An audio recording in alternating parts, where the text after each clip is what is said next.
You speak with such animation. You are an expert on body language.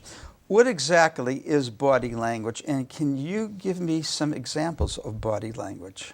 Well, I'm glad you said body language, Dave, because one of my pet peeves in Toastmasters, and I love Toastmasters, wouldn't be here without them, but they talk about gestures.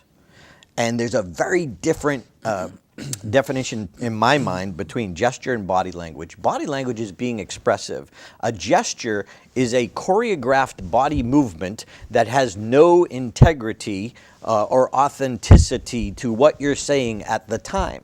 I get people who send me speeches to review them, and it says, well, raise up my hand here. I looked to the sea and the stars, and I wept. Well, it's choreographed, and the problem is it's incongruous with the emotion. It's incongruous to the words that are coming out. Body language is being expressive. Now, there are some phenomenal speakers, which I love Brian Tracy. He's not that expressive, but he's such a wordsmith. He has the content down. He doesn't have to be. So it's a style thing, but for me, it's also like everyone doesn't have to be as animated as I am. And ironically, I'm not even Italian, but which it comes natural. Hard to believe. But what it means, in my opinion, is the ability to express the emotion, the sincere integrity or authenticity of an emotion of a moment. So if you're passionate, it will just come out. But my problem was at the very beginning when I was starting stand-up is I was so caught up in my head and so nervous, I couldn't get anything out. So I needed a bunch of stage time under my belt in order to become expressive. So one of the advanced techniques that I teach in storytelling, for example, is to identify the emotions of the character in the scenes. Before you tell the story, what's the emotion at the beginning of the scene? Like you did when you told your parents that you wanted to be a professional speaker. Yeah. You changed the expression on your face. Yeah. So I have a little diagram in my storytelling boot camp that I teach with Craig Valentine.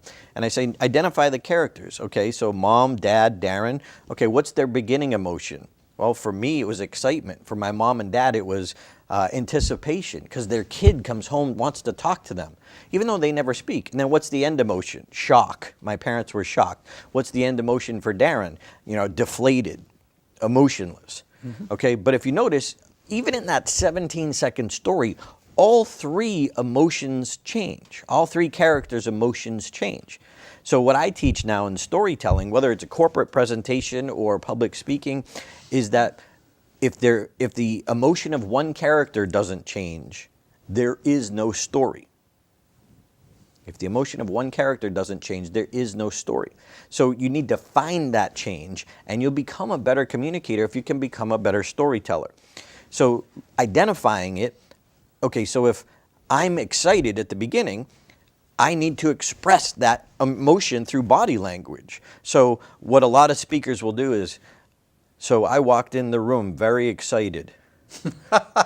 Well, what you said didn't match your body language. So that becomes inauthentic to your audience. Your audience doesn't buy it. They're not emotionally connected. They don't believe you. So now they don't believe anything else you say, even if you're the ultimate authority. So what we need to do is identify it. So I don't even have to say I'm excited. So I went home to talk to my parents. Okay, so my body expresses the excitement rather than my words. Sometimes the words are almost irrelevant. Stage time.